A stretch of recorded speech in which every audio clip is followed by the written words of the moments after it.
할렐루야. 오늘은 전 세계 개신교회에서는 종교개혁주일로 지키는 날입니다. 1517년 10월 31일, 오늘이 10월 31일인데요. 1517년 10월 31일, 이 독일의 마틴 루터로부터 시작된 이 종교개혁이 올해로 꼭 504주년이 되는 해입니다.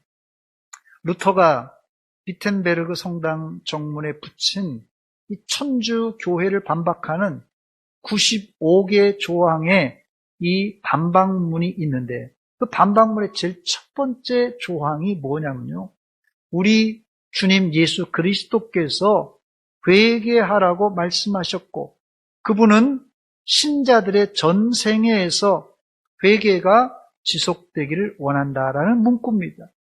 루터는 제일 처음에 진정한 회개란 무엇인가를 밝히고 있는데, 당시 중세 교회는 거짓된 회개와 면죄부가 판치고 있었어요. 말 그대로 가짜 죄사함이 판쳤다는 말입니다.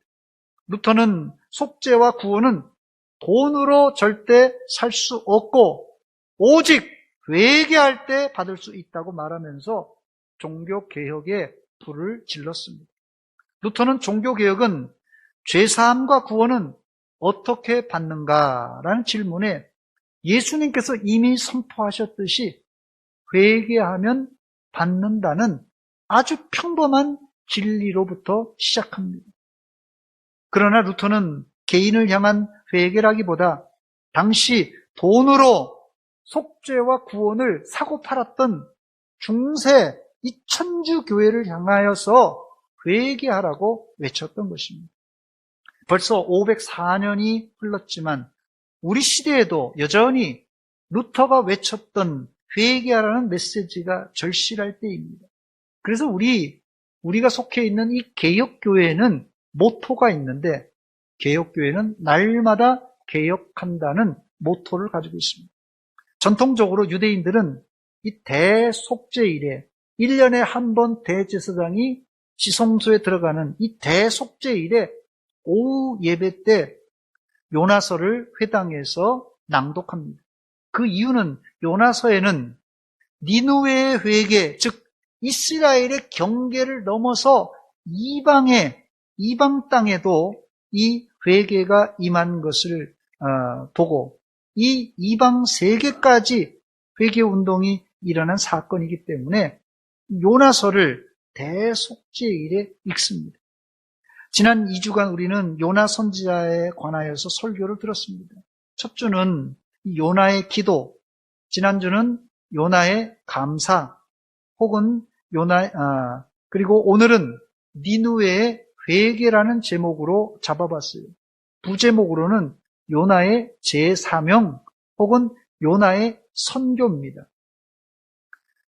그러니까 3주간 설교를 이어보면 물고기 뱃속에서 요나가 회개하고 기도하다가 그 기도가 감사의 목소리로 바뀌면서 서원을 하나님께 지키겠다고 약속합니다.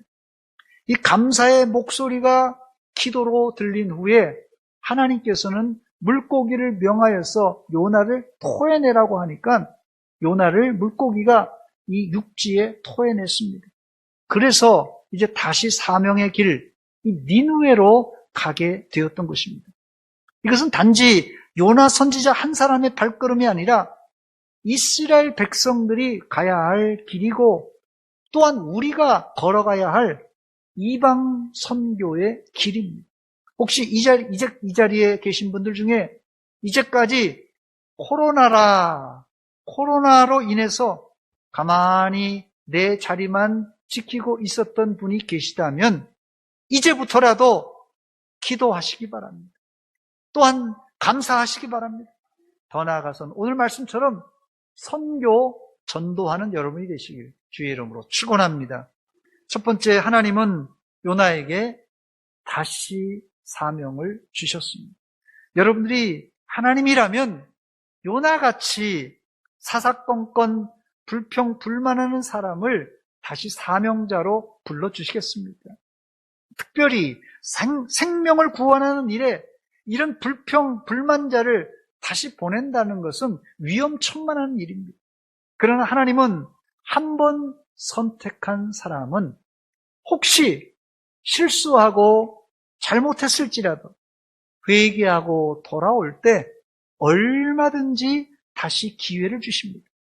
만약 하나님이 죄 없는 자만 사용하신다면 저와 여러분들이 목사로, 장로로, 권사로, 집사로, 교사로 아무것도 할 수 없을 것입니다. 그런데 찬송가 597장에 이전에 주님을 내가 몰라 영광의 주님을 비방했다. 지극한 그 은혜 내게 넘쳐 날 불러주시니 고마워라. 할렐루야! 이런 찬송이 있지 않습니까? 우리가 예수 믿은 후에 우리가 예수 믿었다고 하면서 또 직분을 받았다고 하면서 예수 믿고 직분 받은 후에 우리가 한두 번 쓰러진 게 아니지 않습니까? 한 가지, 두 가지 죄를 지은 게 아니지 않습니까? 우리가 숱한 잘못을 저질렀지만 주님은 그래도 그런 우리를 지극한 사랑으로 다시 불러주셨습니다. 이게 우리가 고마울 따름입니다. 가수 남진 씨가 불렀던 미워도 다시 한번, 이 미워도 다시 한번이란 영화의 주제가 이 미워도 다시 한번, 그 주제가의 거의 끝자락에 이렇게 마무리가 됩니다. 여자의 숙명인가 운명의 장난인가? 여자의 숙명인가 운명의 장난인가? 이게 미워도 다시 한번 유행가 가사의 이 끝으로머리입니다. 그러나 하나님은 진짜 미워도 다시 한번 우리를 불러주시고 우리를 사랑해 주십니다. 우리가 그 사랑에 응답하는 길은 하나님이 우리를 다시 불러주실 때 우리도 하나님을 뜨겁게 사랑하면 됩니다. 그 뜨거운 사랑은 다른 게 아니라 우리에게 맡겨주신, 이미 맡겨주신 그 사명을 감당하는 것입니다. 요나처럼 과거 내 마음에 안 든다고 원망하고 불평하고 내가 받은 사명도 그냥 발로 뻥 차버린 사람이 있다면 이 사명을 감당하는 것이 최고의 하나님 사랑입니다. 저를 한번 따라서 하시기 바랍니다. 하나님 사랑하는 자는 사명을 감당하는 자입니다. 뭐 입으로 아무리 하나님 사랑한다고 해도 소용없어요. 사명을 감당해야 됩니다.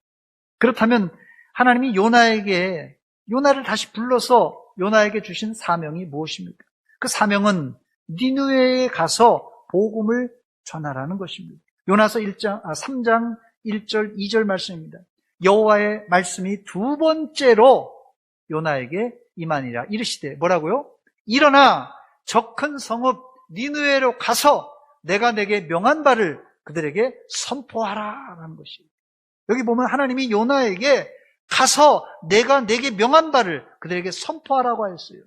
하나님이 요나에게 이미 전에 명령하신 것이 뭡니까? 너에게 명한 것이 뭐예요?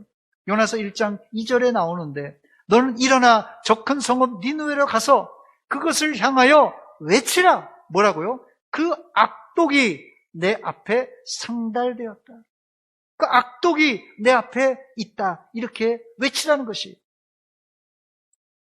그래도 회개하지 아니하면 니느웨 성은 며칠 만에요? 40일 만에 멸망할 것이라는 경고였어요. 이것은 니느웨의 미래가 달린 니느웨 성이 진짜 죽느냐 사느냐 하는 아주 중대한 문제입니다. 만약 요즘에 우리가 살고 있는 이 대전시에 죄악이 관영하다고 이 대전시가 회개하지 않으면 40일 후에 망합니다. 이렇게 떠들고 다닌다면 아마 다른 사람들이 다들 미쳤다고 할 것이에요. 뭐 멸망한다고 해도 콧방귀도 안 낄 겁니다. 두 번째, 그런데 니느웨는 달랐습니다. 기적적으로 요나의 말을 듣고는 대대적인 회개 운동이 일어났습니다.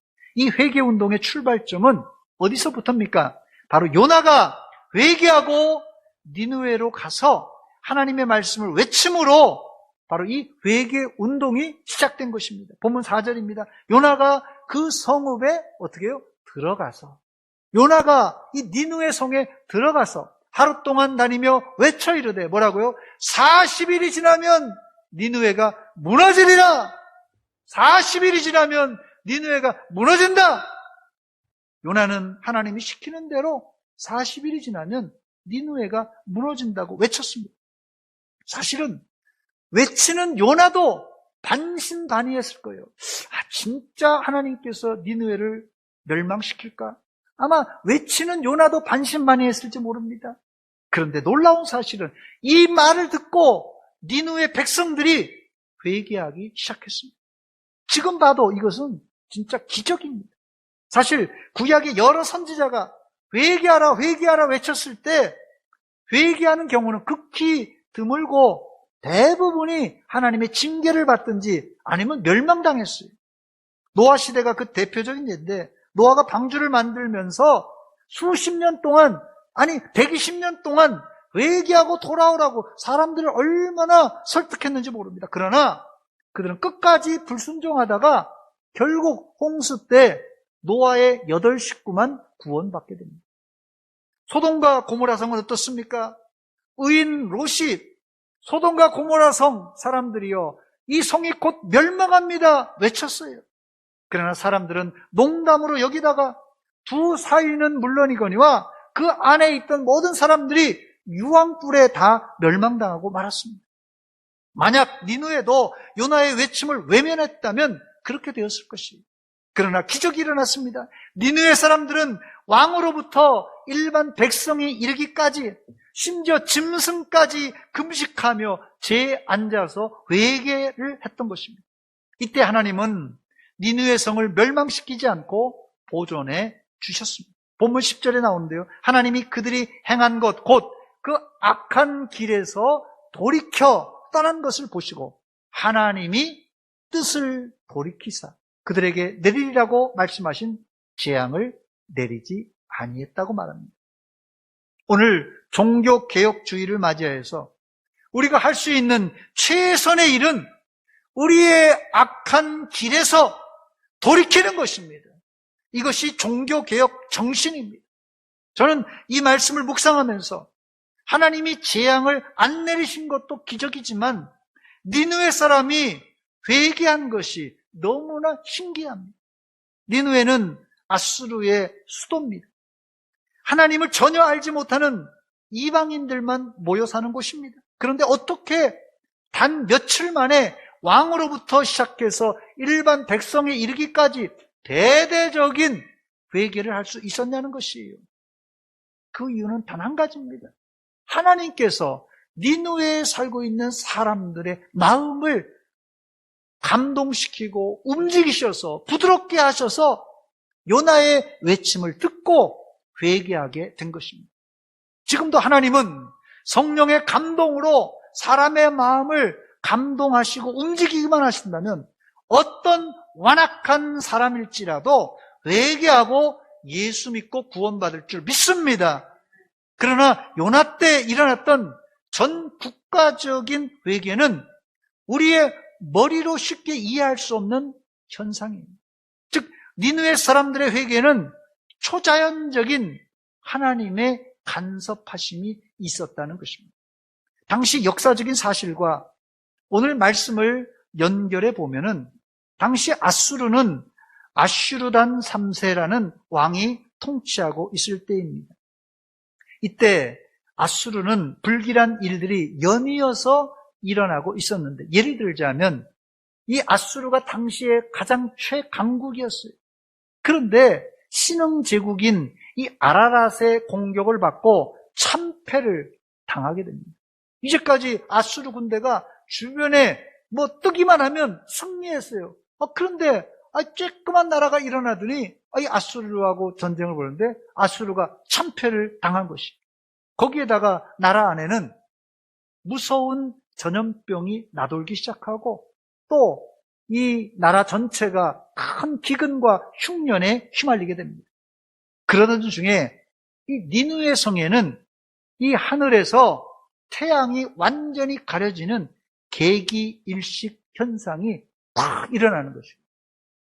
이런 해괴한 일들이 아수르에 동시다발적으로 발생하자 이 니느웨 사람들은 엄청난 공포에 사로잡혀 있었습니다.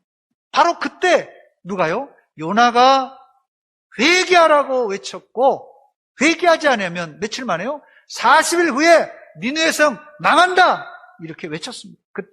바로 그때 이제 이 말을 듣고 니느웨 성의 왕으로부터 시작해서 모든 일반 백성까지 마음속에 우리가 이 멸망하면 어떻게 하나는 공포심으로 가득 차게 됩니다.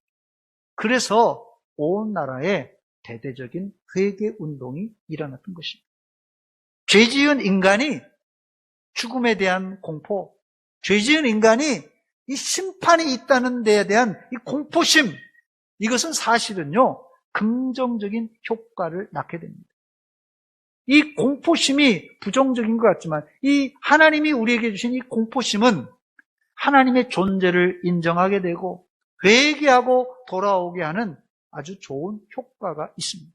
그런데 말세에 화인 맞은 심령들은 죄를 지으면서도 죄책감, 부끄러움 전혀 느끼지 못하고 오히려 죄를 지면서도 요새는 당당하게 짓습니다. 저는 심판이란 무엇인가? 심판이란 나중에 죽어서 하나님의 백보자, 이 하얀 심판 보좌 앞에서 하는 심판도 있지만은 심판이 이 땅에서도 있다고 저는 생각합니다. 바울 사도의 말을 빌리면 죄를 짓고도 부끄러움을 느끼지 못하는 이 내버려 두심의 심판이라는 심판이 있습니다. 이런 사람의 마음을 성경은 화인 맞은 심령이라고 부릅니다. 이 내버려 두심의 심판, 화인 맞은 심령, 이게요, 평소에는 잘 모릅니다. 근데 사람이요, 화인 맞았는지 내버려 두심의 심판을 받았는지는 죄를 지을 때 보면 알 수 있습니다. 혹시 여러분들이 연약하여서 예수 믿더라도 죄를 지을 수 있습니다. 그런데요, 예수 믿는데 죄 지은 사람들은 항상 성령의 찔림이 있어요. 성령의 감동이 있어요. 회개하라고 하는 이 찔림과 감동을 느낄 때 여러분 속히 회개하시기 바랍니다. 이게 바로 오늘 종교개혁주일의 정신이에요. 종교개혁의 정신이 성령의 찔림이 있을 때, 회개하라는 찔림이 있을 때 회개하는 거예요. 근데 화인 맞은 사람들은, 이 내버려 두심의 심판을 받은 사람들은 이미 죄를 지어도 아주 빤빤한 사람이 있잖아요. 이건 뭐 두말할 것도 없습니다. 세 번째, 요나 한 사람의 순종은 니느웨를 살렸습니다. 보면 3절입니다. 요나가 여호와의 말씀대로 일어나서 니느웨로 가니라. 니느웨는 사흘 동안 걸을 만큼 하나님 앞에 큰 성이었더라 그럽니다. 본문 2절에 하나님이 요나에게 니느웨에 가서 하나님의 말씀을 선포하라고 했을 때 그는 여호와의 말씀대로 일어나 니느웨로 가서 외쳤습니다. 뭐라고 외쳤습니까? 40일이 지나면 니느웨가 무너지리라. 40일이 지나면 니느웨가 망한다.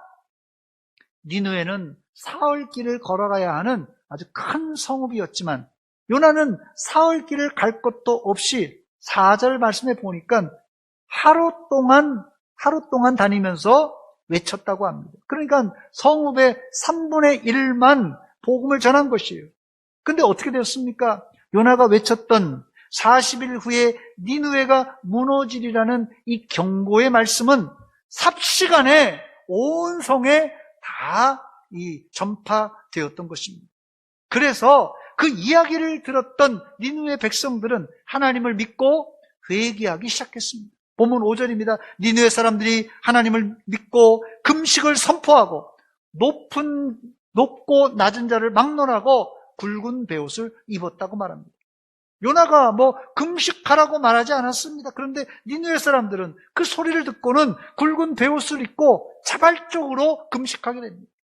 이런 소문은 왕궁에도 퍼져서 당시 아수르를 다스렸던 아슈르단 3세 임금에게도 이게 들려집니다. 그리고는 왕도 이걸 듣고 회개하고 이제 자복합니다. 본문 6절입니다. 그 일이 니느웨 왕에게 들림에 왕이 보좌에서 일어나 어떻게 했다고요? 왕복을 벗고 굵은 베옷을 입고 제 위에 앉으니라.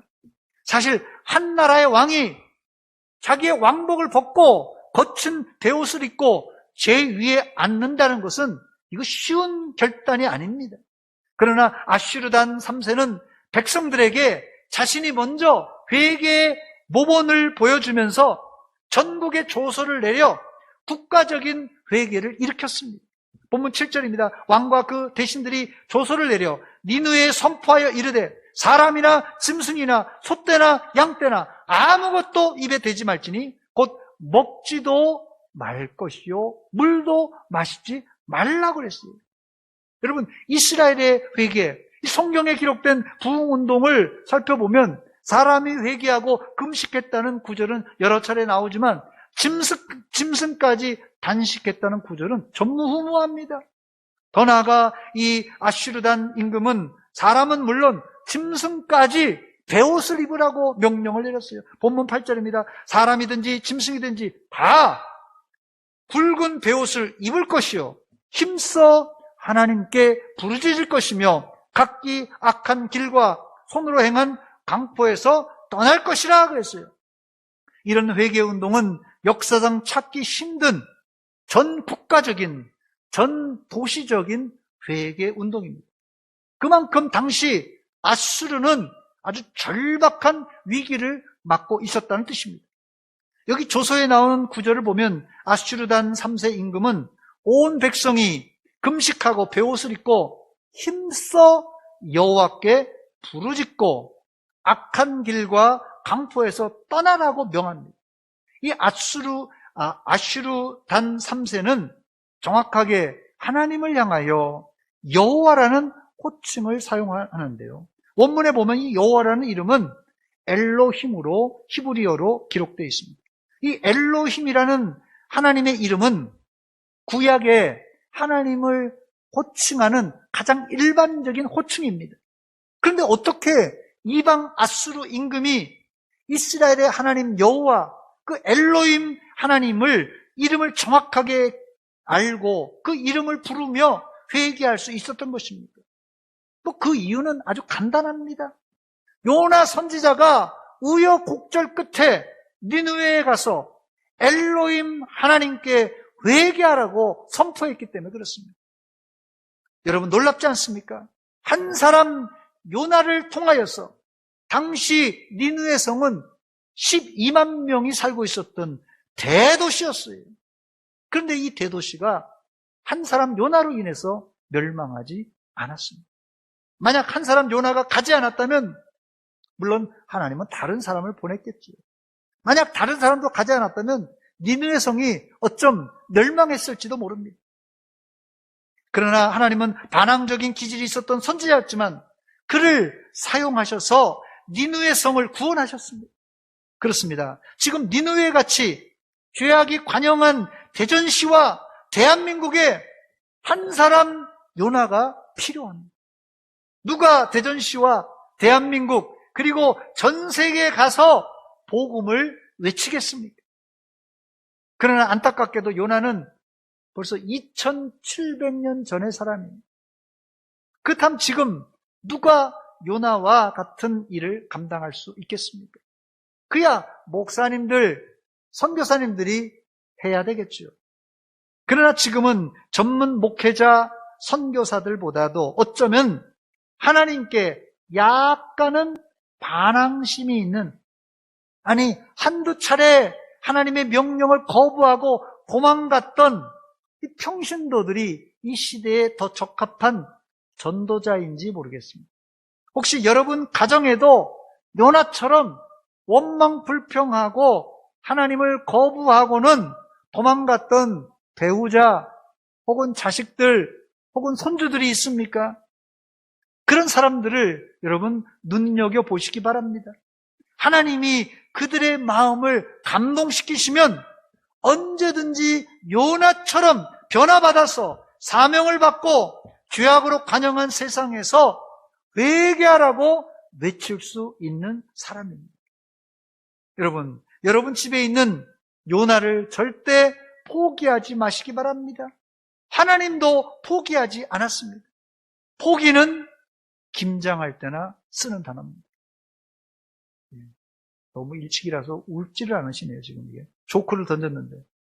그렇습니다. 요나는 하나님의 명령에 반항하여서 도망갔던 전과자예요. 그러나 물고기 뱃속에 들어가서 통렬하게 회개하고는 감사의 목소리로 하나님께 했던 서원을 약속하고 사명을 받고 다시 니느웨로 가서 니느웨를 살렸던 것입니다. 네 번째, 끝으로 하나님은 니느웨를 멸망시킬 계획을 취소하셨습니다. 본문 10절입니다. 하나님이 그들이 행한 것, 곧 그 악한 길에서 돌이켜 떠난 것을 보시고 하나님이 뜻을 돌이키사 그들에게 내리리라고 말씀하신 재앙을 내리지 아니하니라.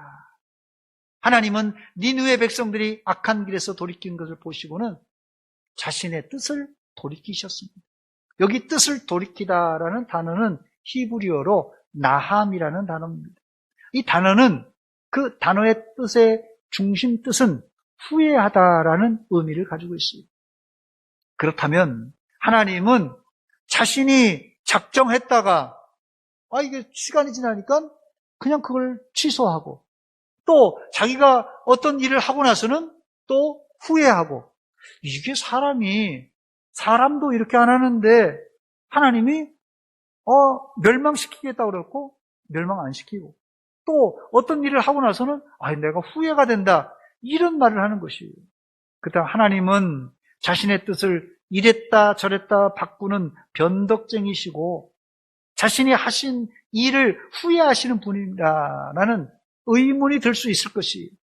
그러나 본문의 뜻을 돌이키셨다 혹은 후회한다는 이 나함이라는 단어는 하나님이 변덕장이라서 이랬다 저랬다 한다는 뜻이 아닙니다. 하나님은 절대 후회하거나 변덕을 부리는 분이 아니지만 하나님이 유한한 인간을 이해시키기 위해서 자신의 이 안타까운 마음을 인간들의 관점에서 묘사하다 보니 후회한다 혹은 뜻을 돌이킨다, 뜻을 바꾼다라는 이 나함이란 단어를 사용하신 것입니다. 심지어 구약 성경에 찾아보면요, 이 나함이란 단어가 총 거의 40회 이상 나옵니다. 여러분, 하나님께서 이 나함이란 단어를 쓰면 하나님의 체면이 구겨져요. 하나님이 한번 작정한 거를 취소한다. 또 하나님이 하신 일을 후회한다. 이거 얼마나 하나님의 체면을 구기는 일입니까? 예를 들면 창세기 6장 6절로 7절에 하나님은 땅 위에 사람을 만드신 것을 뭐라고요? 후회하신다 하면서 지면에 이 사람을 쓸어버리시겠다고 말씀하십니다. 이때 이 나함이라는 단어, 후회한다는 단어를 씁니다. 또 출애굽기 32장 14절에는 금송아지를 만들고 이제 금송아지를 숭배하는 이 이스라엘을 보고는 이 이놈들을 싹 다 쓸어버리고 모세 너를 통해서 새로운 민족을 내가 일으켜서 새롭게 만들겠다고 하실 때 모세가 그 앞에서 아주 눈물 나는 중보 기도를 통해서 하나님이 그때도 뜻을 돌이키십니다. 이때도 나함이라는 단어가 쓰입니다. 또 사무엘상 15장 11절에 하나님은 사울 왕을 이제 왕으로 세우시고 40년 동안 썼지만 사울 왕을 왕으로 세운 것을 후회한다 이런 표현을 합니다. 사무엘상 15장 11절입니다. 한번 비춰주세요. 내가 사울을 왕으로 세운 것을 후회하노니 여기도 나함이란 단어가 씁니다.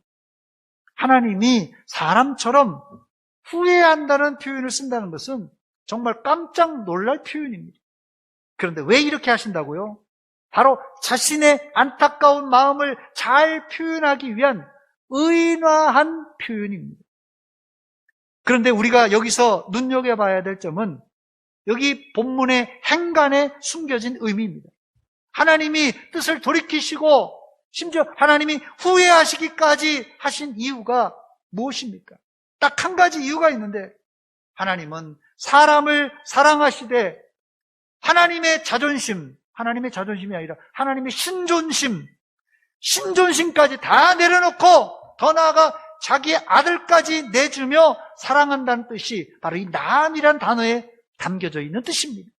만약 문자적으로 하나님이 뜻을 돌이키지 않았다면 니느웨의 12만 명의 이 백성들은 소돔과 고모라 성처럼 다 멸망당했을 것입니다. 그러므로 하나님이 뜻을 돌이키셨다는 이 말 표현 자체는 하나님께서 어쩌면 정말 자신의 체면을 다 구기기까지 하면서도 지극히 사랑하시는 이 사랑의 뜨거운 표현입니다. 사랑하는 여러분, 오늘 우리는 종교개혁 504주년을 보내고 있습니다. 루터가 외쳤던 종교개혁의 핵심은 요나가 2700년 전에 외쳤던 회개하고 죄 용서함 받고 구원받으라는 메시지입니다. 지금도 세례 요한이 외쳤던 세례 요한과 또 우리 예수님께서 외쳤던 회개하라 천국이 가까웠느니라는 메시지는 지금도 유용한 메시지입니다. 사실 지금이 니느웨보다 우리 대전시가, 대한민국이, 전 세계가 더 썩어 있고 죄가 관영한 강팍한 시대입니다. 이 시대에 회개하라고 외칠 때 요나와 같은 사람은